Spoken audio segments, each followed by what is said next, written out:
cerca de 50 milhões de brasileiros têm hoje planos de saúde.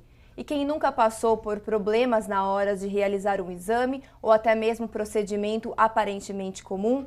Em agosto de 2014, a Agência Nacional de Saúde Suplementar, ANS, suspendeu a comercialização de mais 123 planos.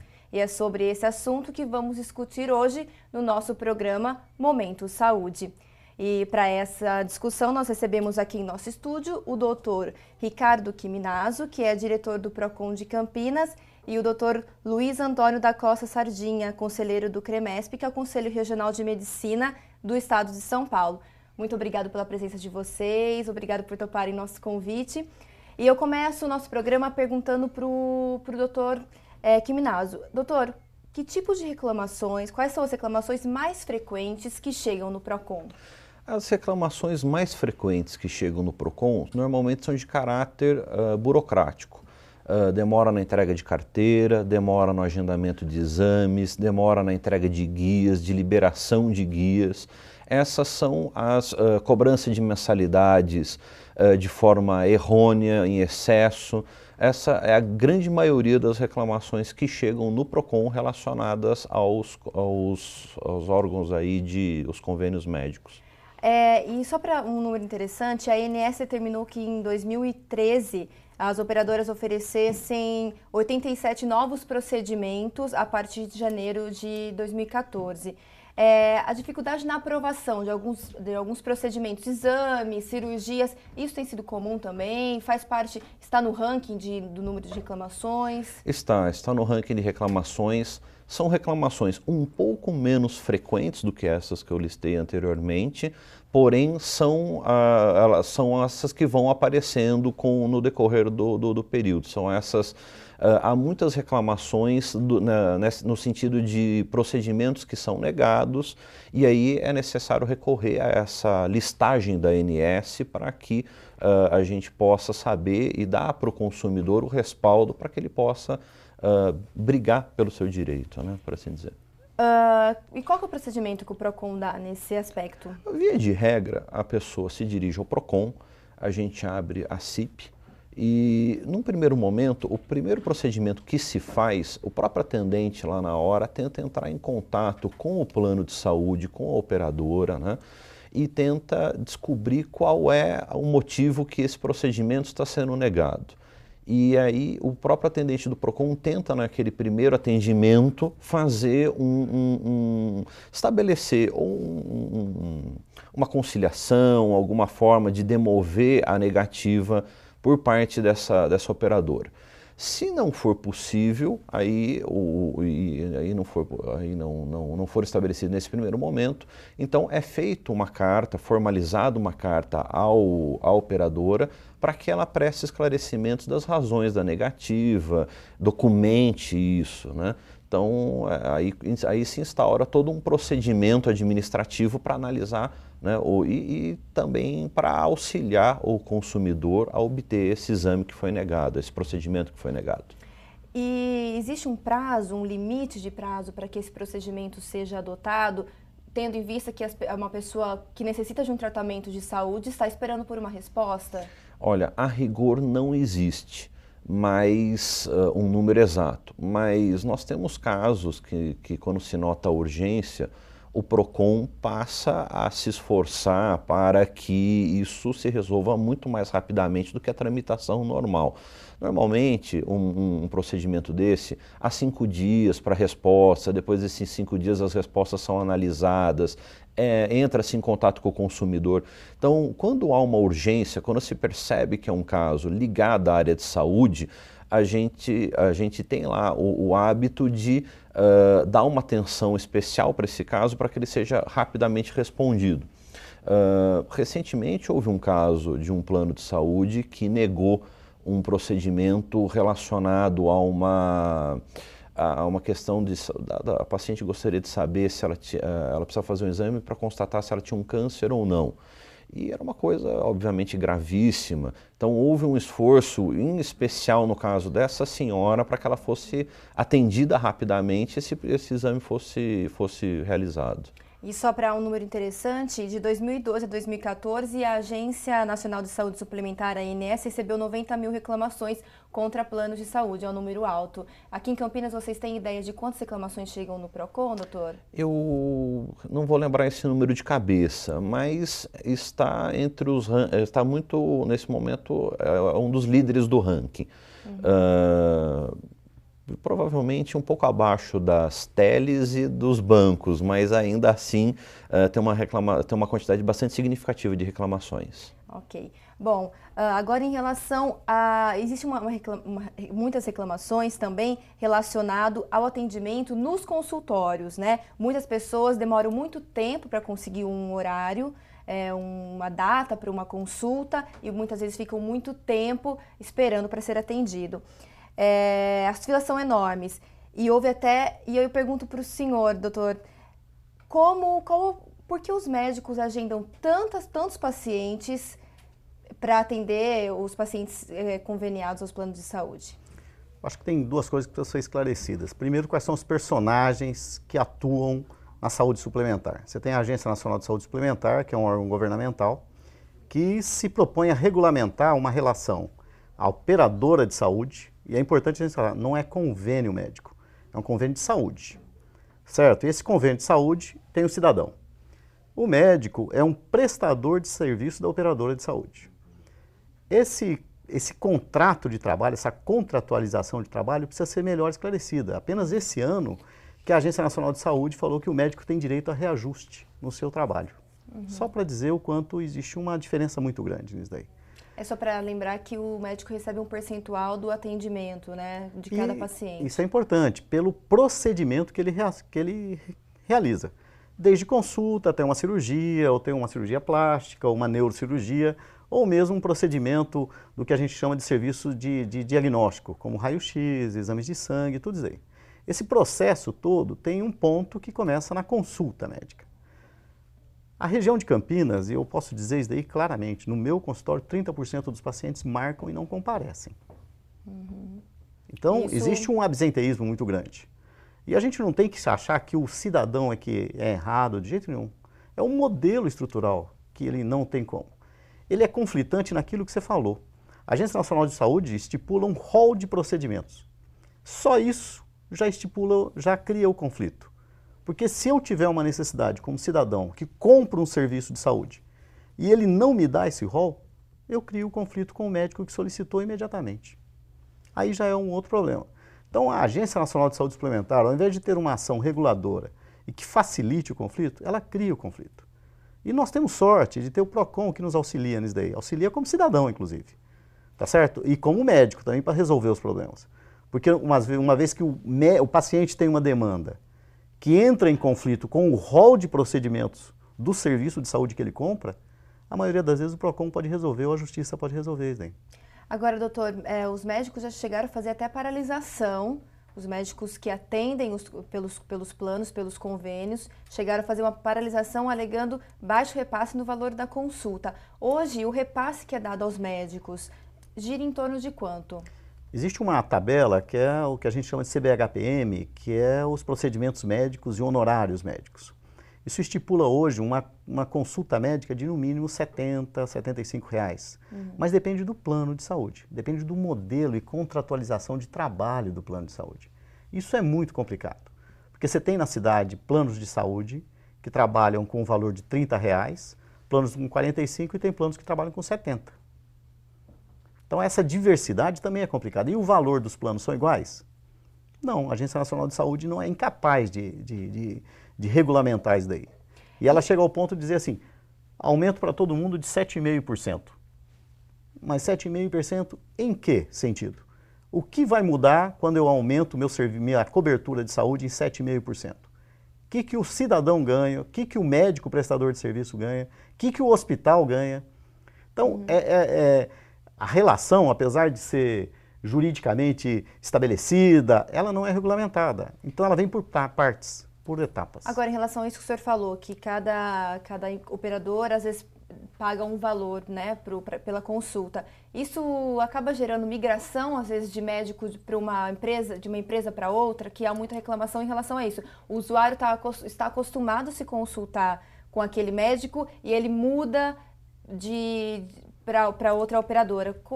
Como funciona Você tem duas relações aí. A primeira relação do médico com a operadora, da operadora com o médico. Existem operadoras que descredenciam o médico até o ano passado de uma hora para outra. Agora não, ela tem que avisar a Agência Nacional de Saúde Suplementar que vai ocorrer isso.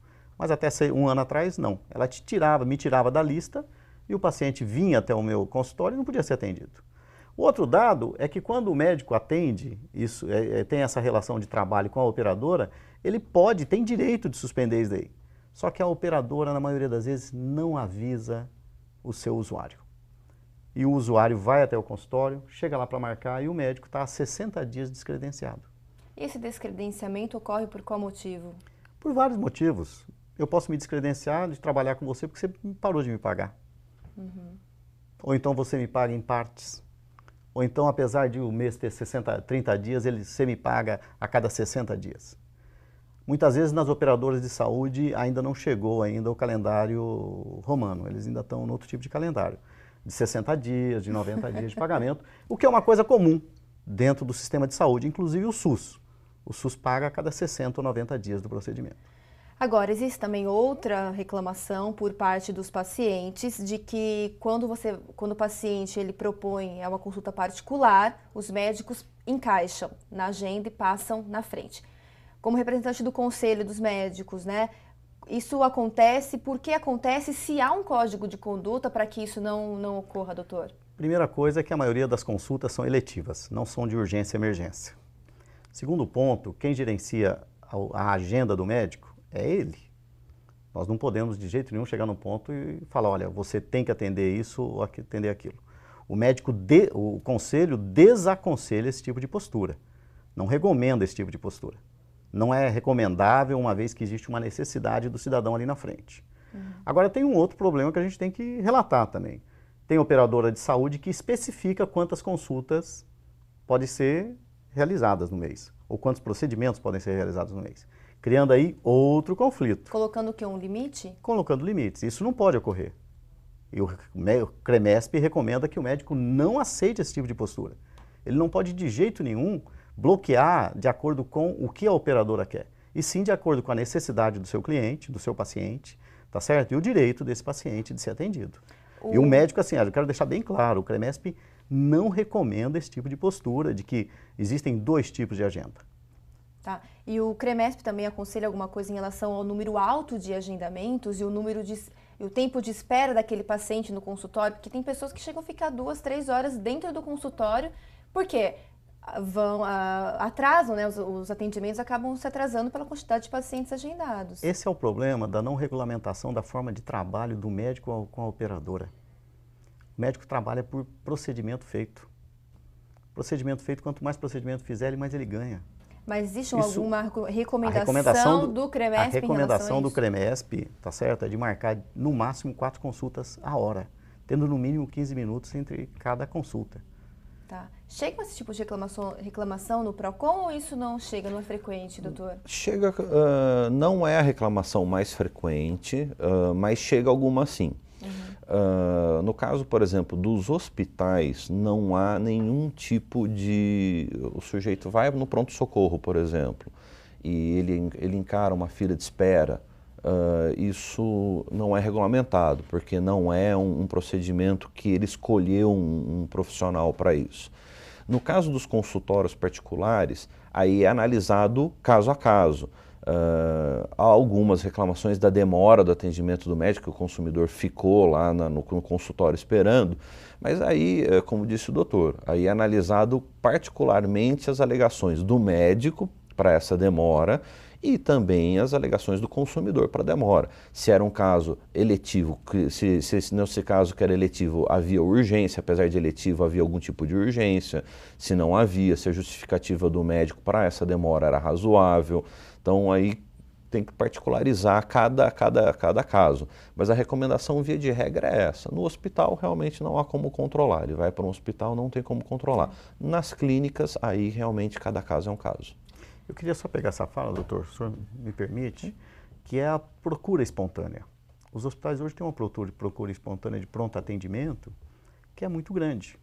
Porque o modelo que a gente tem de saúde no país não é um modelo de saúde de atendimento básico, é atendimento de porta aberta. Porque todo modelo de saúde suplementar no país, ou mesmo de saúde pública, sempre foi baseado em hospitais. Nós não tivemos modelos de outro tipo de modelo. Nós estamos começando a criar esse modelo agora. Isso da busca primeiro pelo consultório, sem dúvida, para depois do hospital. Para depois do hospital. Hoje, por que o cara vai ao hospital? Ah, porque eu vou lá e ele faz o raio-x na hora. Você precisa do raio-x na hora? Isso acontece muito também no SUS, né? Nos centros de saúde que deveriam fazer um trabalho de prevenção de atendimento e só que os pronto atendimentos, os PAs ficam sobrecarregados, né? É um modelo hospitalar.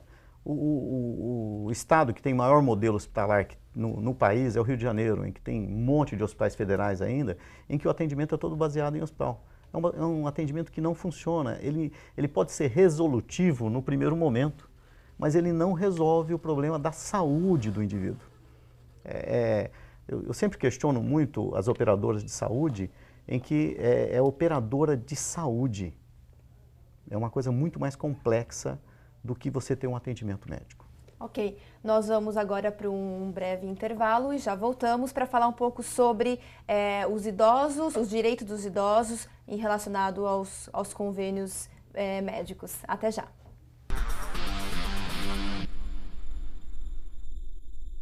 Você fica constrangido quando encontra uma pessoa com deficiência? Então, está na hora de mudar. Deficiência não é doença e essas dicas são para você. Ao conversar com o cadeirante, procure sentar-se. Assim, vocês mantêm a mesma linha do olhar. Para ajudá-lo a subir um degrau, segure a cadeira com firmeza e incline para trás, levantando as rodinhas da frente. Para descer, faça a manobra de marcha ré, sempre apoiando para evitar solavancos. Mas nunca movimente a cadeira sem antes pedir permissão ao cadeirante. E em nenhuma hipótese, nem por um segundo, estacione na vaga reservada a pessoas com deficiência ou ao lado de guias rebaixadas. Você gostaria que construíssem um muro na porta da sua garagem? Pois é, quando você estaciona em lugares reservados, está impedindo que o deficiente físico se locomova. Cidadania é saber conviver com as diferenças.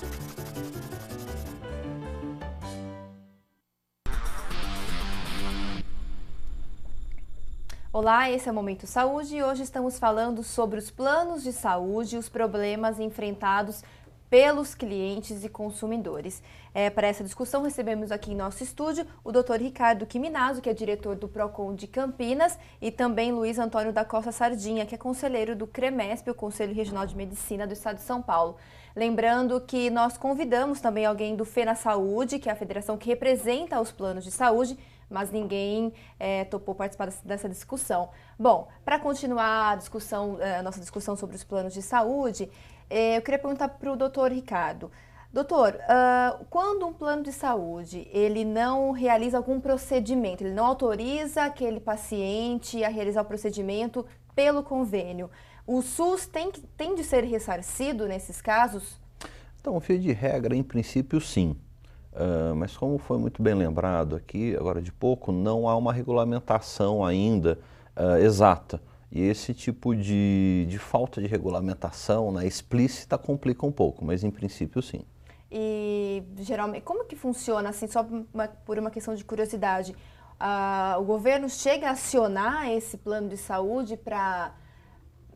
o caso vai para a justiça ou é automático esse ressarcimento? Deveria ser automático, via de regra, se ele tem, na verdade, o consumidor que deveria também ajudar a comunicar, mas não é automático. Há necessidade de acionamento de vias para isso. Qual é a sua avaliação sobre isso, doutor?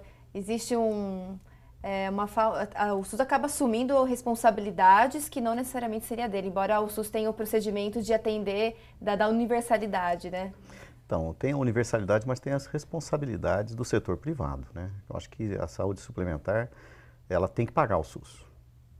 Isso não tem discussão. Agora, se nós nos recordarmos, há uma medida provisória eu acho que há uns 4, 5 meses atrás, um dos deputados tentou de pendurar na medida provisória a anistia da dívida da saúde suplementar com o SUS. Parece que quase passou. Então, assim, eu acho que saúde é uma coisa muito séria, o que a operadora vende é um acesso a um sistema de atendimento, não é saúde. Acho que são coisas diferentes e o Congresso tem que regulamentar a ação de todo mundo nisso daí. O direito do cidadão tem que ser mantido, o direito do médico tem que ser mantido e, principalmente, regulamentar direitos e deveres. Lembrando que uma CPI, inclusive, está para ser aprovada na Câmara dos Deputados, mas até hoje não entrou, uma CPI dos planos de saúde, mas até hoje não entrou em funcionamento, né? Está na fila de espera. Bom, doutor, em relação aos idosos, em relação aos valores dos planos de saúde, há uma pesquisa que identifica que o preço dos planos de saúde variam de R$ 551 a R$ 1.400. Uma pessoa, uma família que achar que o valor cobrado para esse paciente é muito alto, ele pode recorrer à justiça para esse valor ser revisto ou ser avaliado? Também, em princípio, pode. O que acontece, você tem dois tipos de planos de saúde. No caso do plano particular, aquele que é feito diretamente, que existe cada vez em menor quantidade, né, que é feito entre o particular e a operadora, existe um limite de reajuste, o reajuste é regulamentado por lei, existe um limite, a partir de 60 anos, inclusive, ele não pode mais ser reajustado. Os reajustes são feitos nos aniversários do contrato, por faixa de idade, e depois dos 60 anos, ele cessa o reajuste. No caso daqueles planos chamados por adesão, que é feito através de um sindicato, de uma empresa, alguma coisa assim, o que acontece é que o que pode ser estabelecido é avaliar, porque existe um limite de aproximadamente de 9% a 10% mais ou menos que é aceito como uma variação razoável de valor de diferença de plano de saúde, do que se pagava para o que foi reajustado. Então, se o consumidor, por alguma razão, se achar lesado, ele pode questionar esse contrato juridicamente alegando um desequilíbrio econômico-financeiro. Até porque isso é garantido pelo CDC, o Código de Defesa do Consumidor garante, primeiro porque ele traz as garantias da saúde constitucionais e ele garante as reavaliações de contrato de uma maneira geral de todas as relações de consumo. Sendo uma relação de consumo, isso pode ser discutido na justiça. E geralmente as respostas são positivas ou negativas ao consumidor ou varia? Há situações em que há sucesso? Sim. Por parte do consumidor? Na verdade, é muito particular. O consumidor realmente que conseguir demonstrar judicialmente que houve um aumento abusivo nesse valor, ele consegue muitas vezes o ressarcimento e um novo estabelecimento de uma nova taxa. E isso pode acontecer também para aquisição de novos planos? Então, não necessariamente para aquisição de novos planos, porque a partir do momento que ele está entrando num novo plano, aí ele tem que procurar um valor que encaixe no bolso dele. Ele não pode realmente questionar um plano da qual ele não faz parte, ele pode questionar o reajuste. Tá, ok. Agora, em relação aos idosos, há também algumas informações de que alguns idosos, muitas vezes os idosos têm de passar por exame médico e antes de ser aprovado por um plano de saúde, e muitas vezes essa operadora, essa empresa não aceita esse idoso como cliente. Aí é que está o problema. Isso pode ou não pode? Exato. Isso, aí começam os problemas, né? Como também foi dito, na falta de uma regulamentação clara a respeito do ingresso de idoso, não seria, em princípio, um problema que ele passasse por uma avaliação médica. Sempre lembrando que o pedido para uma avaliação médica para um consumidor idoso tem que ser feito de uma forma razoável, não pode ser uma forma vexatória, não pode ser de uma forma humilhante. Ele tem que ser convidado a fazer esse exame e ele pode fazer o exame. O que não pode acontecer, ele em fazendo ou não fazendo, é ter depois recusado esse contrato. Então, até para a operadora, Como ela é obrigada a demonstrar, quando existem casos pré-existentes, ela tem que demonstrar que o consumidor tinha conhecimento da pré-existência dessa doença, muitas vezes para ela realmente é uma segurança para ela, é uma segurança para o idoso, para que o contrato fique claro. Pode ser que isso seja estabelecido. O que não pode é depois. O idoso vai lá, ele faz o exame, há uma pré-contratação e depois é negado o ingresso dele nesse plano de saúde. Isso não é possível. Mas o plano de saúde pode cobrar mais caro, essa empresa ela pode cobrar mais caro, dependendo da doença que esse idoso carrega, se for uma doença crônica. Isso pode variar, pode interferir no valor do plano? Não, em princípio não. Ele deve pagar o valor do plano como ele é estabelecido. Então, existem as faixas, existe o valor que é pago. O que acontece no caso da pré-existência é eventualmente a carência com relação à doença pré-existente que foi determinada. São de 24 meses, mas ele não pode deixar de fazer esse atendimento. A avaliação do senhor, doutor, falta ainda leis específicas, né? Acho que a explicação do doutor Quiminato foi perfeita. Desde a contratualização, como se faz para entrar ao sistema de saúde suplementar, né? E eu acho que a colocação que se tem é a seguinte, é um país que está envelhecendo rapidamente, não tem modelo estrutural de previdenciário, não tem modelo de atendimento de saúde estabelecido para idoso, e seria até um pouco maior, não tem acesso de idoso para mobilidade, não tem acesso de idoso para trabalho. A gente especifica que com 70 anos tem que aposentar. 70 anos a pessoa está, em maioria das vezes, está muito capacitada para trabalhar e nos ensinar um monte de coisa. Então, assim, eu acho que a sociedade está mudando, são os aspectos democráticos que nós estamos vivendo, mas eu acho que a explicação do doutor foi perfeita. Não se pode negar o atendimento nem o acesso, né? Aproveitando essa questão do trabalho que o senhor falou, e eu pergunto para o doutor novamente, os idosos que se aposentam, trabalham numa empresa e se aposentam, eles podem continuar com o plano de saúde que era da empresa? Podem continuar. Eles mantêm aquele contrato que foi estabelecido pela empresa. É um direito dele, então? É um direito dele. Ele continua pagando o mesmo valor? Continua pagando o mesmo valor. E os reajustes são aqueles estabelecidos para essa empresa na forma do contrato. Ok, nós vamos agora para um breve intervalo e já voltamos para falar sobre dicas para o consumidor no ressarcimento do contrato e algumas coisas, procedimentos que os planos de saúde têm de cobrir. Até já!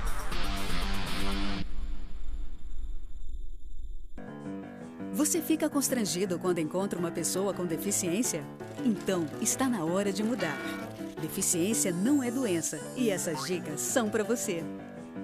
Ao caminhar com uma pessoa que tem deficiência física, procure acompanhar o passo dela. Mantenha muletas ou bengalas sempre próximas. Se presenciar um tombo, ofereça ajuda, mas antes pergunte como fazer. E ao planejar um passeio, verifique antes se existem barreiras que possam impedir a passagem do cadeirante, como escadas e banheiros não adaptados. Se o local não estiver preparado para receber um deficiente, recomende ao proprietário que faça as adaptações. Cidadania é saber conviver com as diferenças.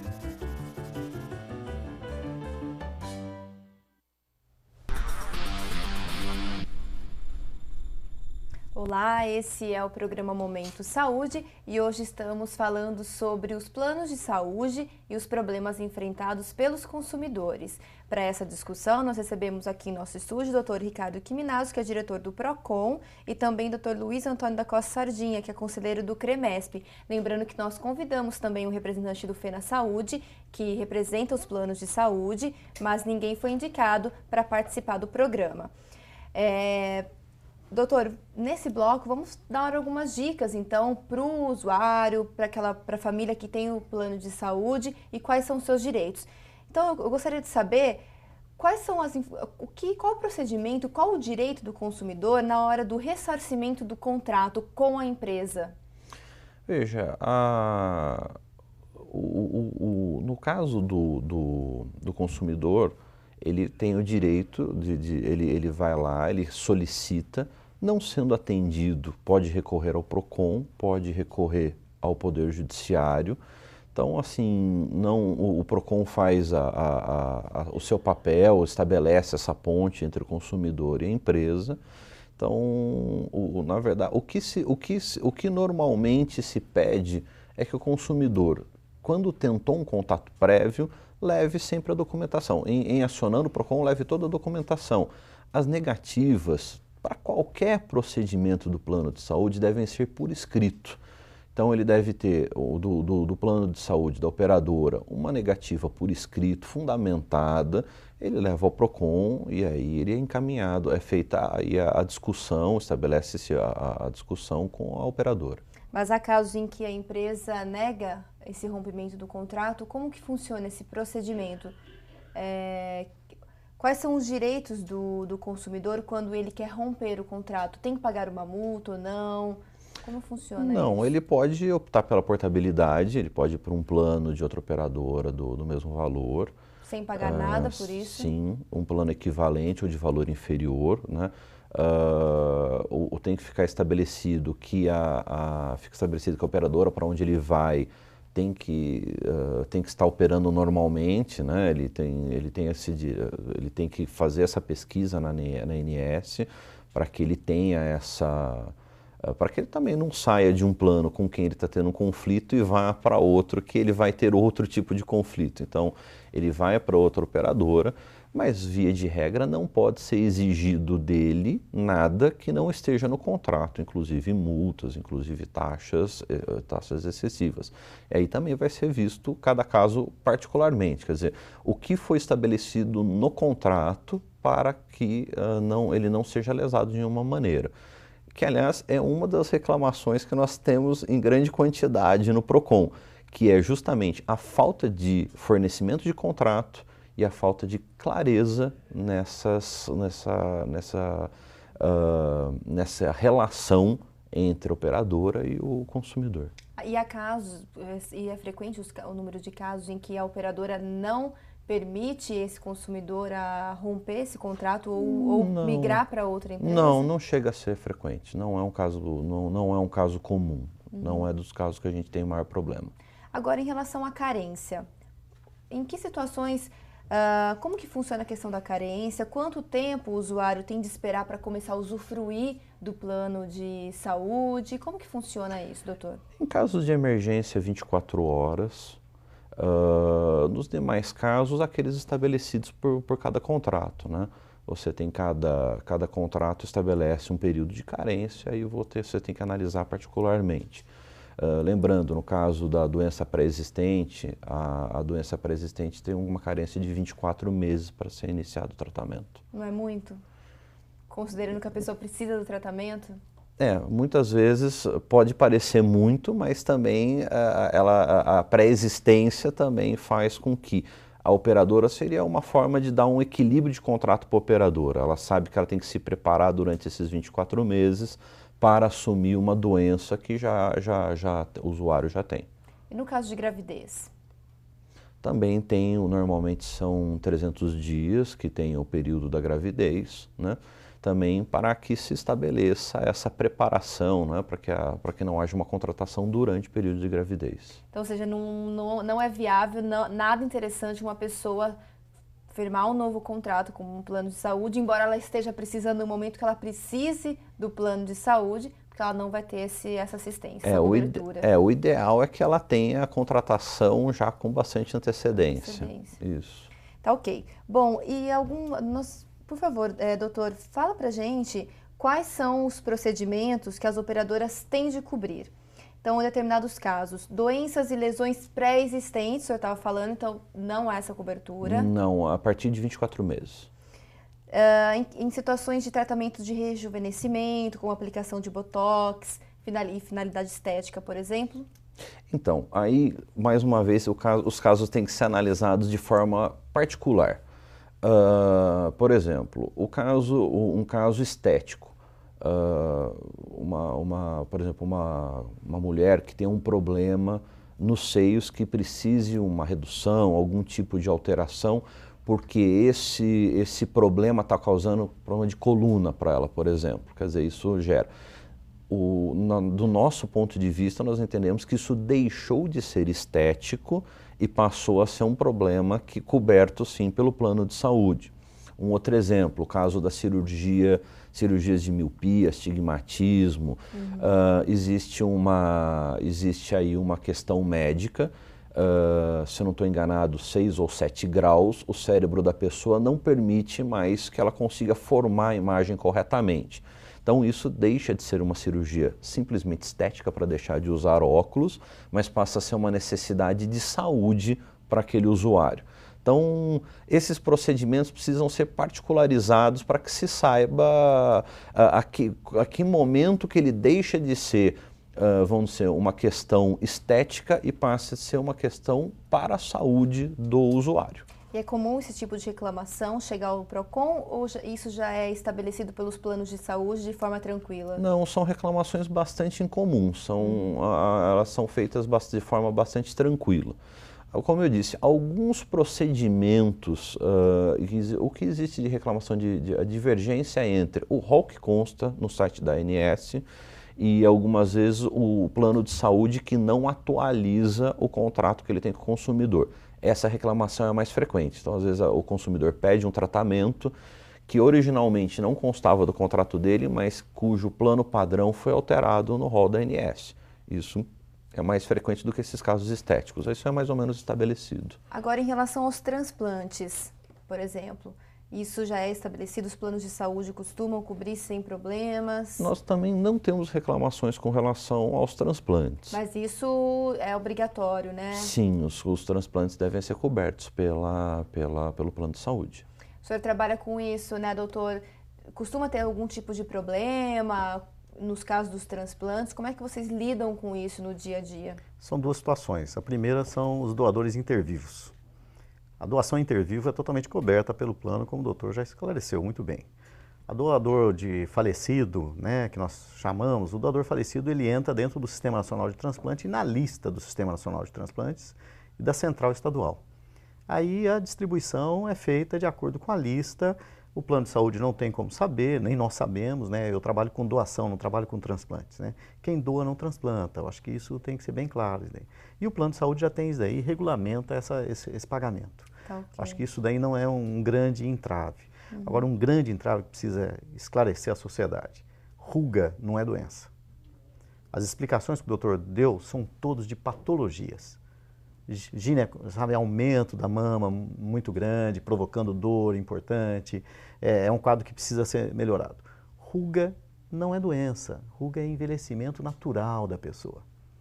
Colocar isso daí como uma patologia é uma maneira equivocada, tanto da sociedade como da classe médica. Isso não existe. Envelhecer é um processo natural do ser humano. E vai na direção que o doutor Quiminazo falou.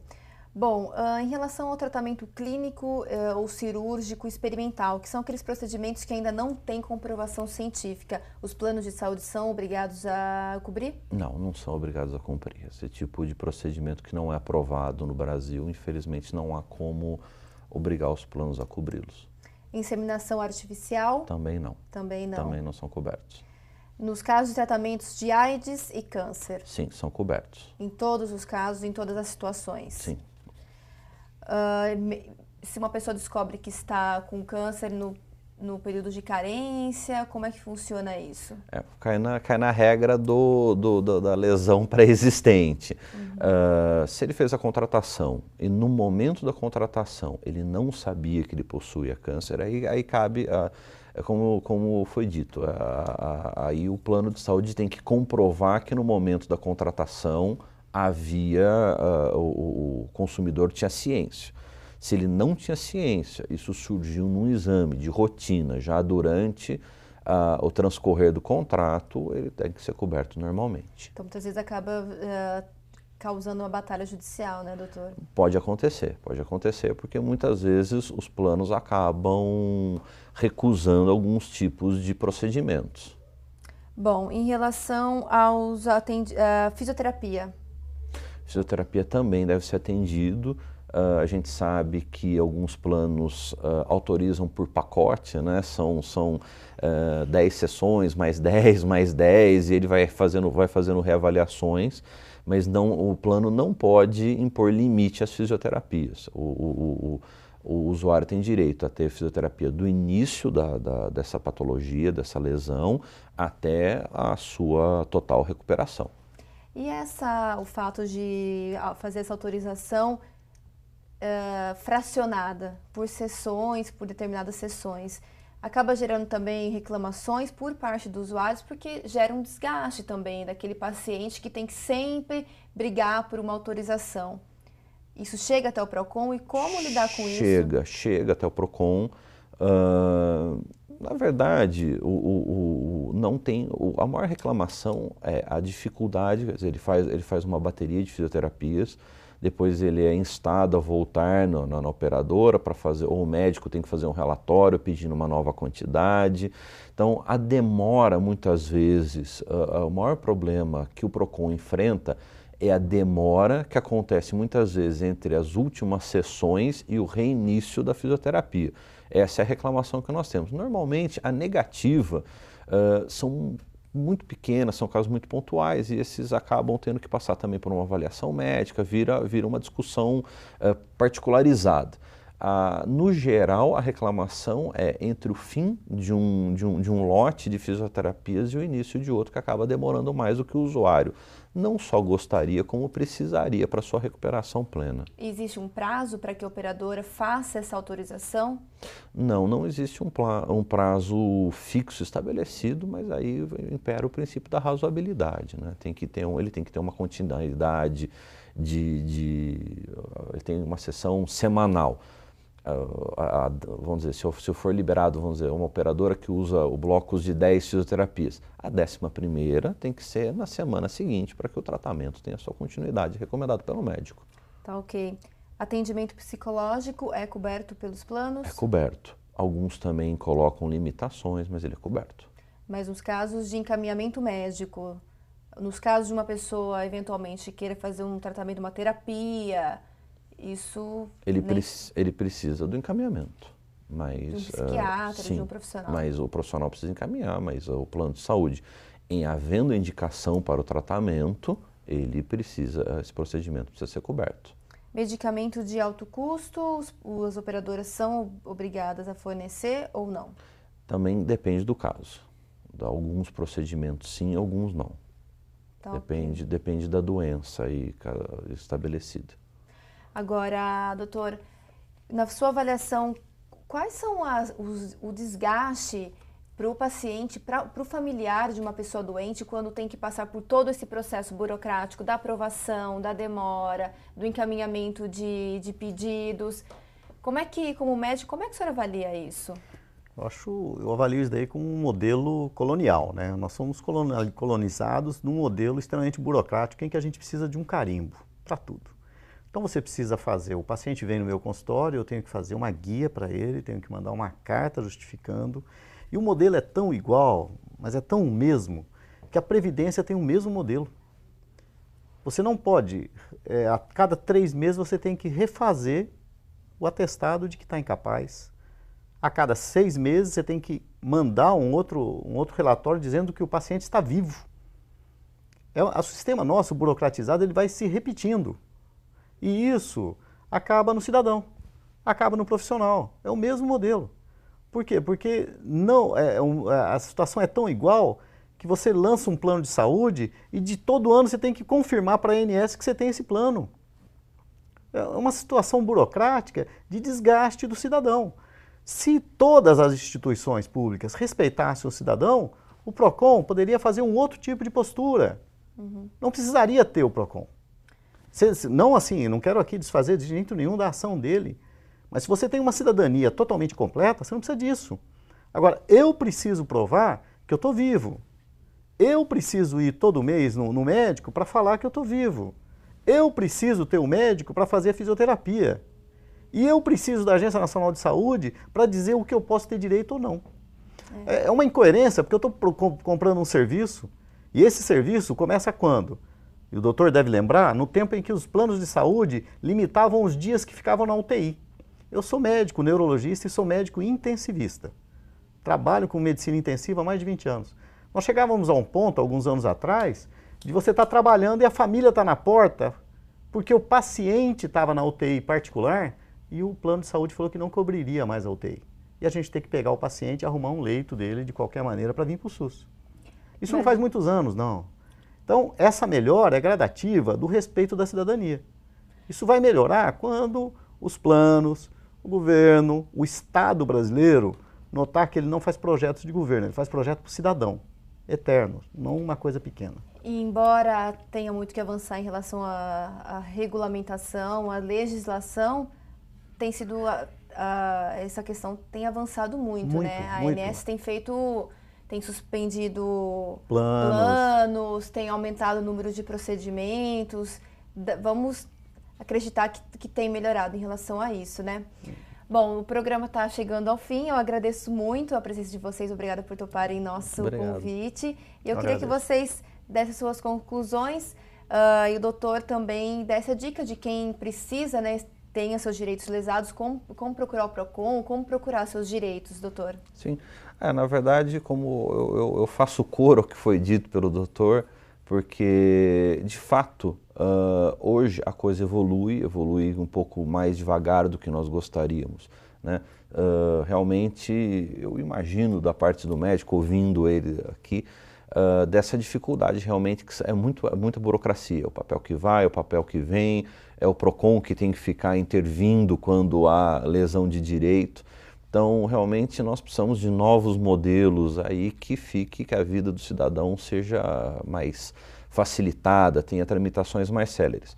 A dica que a gente deixa sempre para todo mundo com relação nesse caso específico, aos planos de saúde, é sempre fazer pesquisa dos planos de saúde, é você ter sempre os pedidos que são obrigatórios de clareza na contratação, na clareza dos contratos, exigir os seus contratos.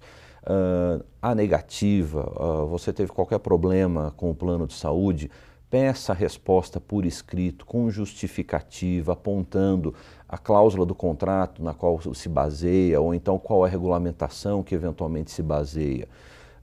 E procure o PROCON. O PROCON tem várias unidades em Campinas, procure o PROCON.